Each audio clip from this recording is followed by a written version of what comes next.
سلامونه ګرانو لیدونکو، د نن ورځې تازه او مهمو خبرونو ته ښه راغلئ.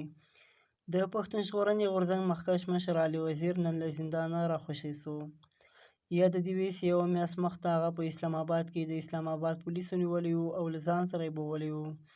هغه په هغه وخت په اسلام آباد کې ونیولی سو چې د ده له موټر سره یو موټرسایکل ټکر سوی و او ده د موټرسایکل کم مریض چې و هسپتال ته یې وړی و، نو هسپتال ته پولیس چې ورغلي و دی یې له ځان سره بولی و او په هغه باندې مختلفه مقدمات جوړ سوي وو، خو 15 ورځې پولیسو ته په ریمانډ ورکولی سو. له هغه بعد کې جج فیصله وکړله د پي ټي ایم مخکښ مشر علي وزیر یې جیل ته په جوډیشل ریمانډ باندې واستاوه.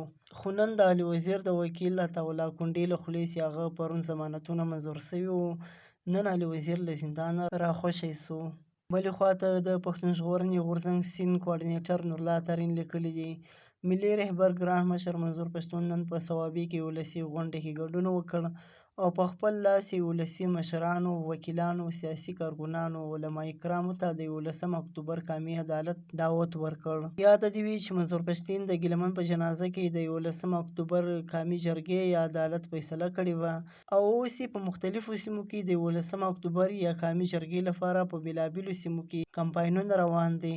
د وکیلانو، ډاکټرانو په شمول ډېری مشرانو ته د 11 اکتوبر دعوتونه ورکوي. دا و د نن ورځې تازه او مهم خبرونه. سبا نیوز سبسکرایب کړئ او له نورو ملګرو سره هم شیر کړئ.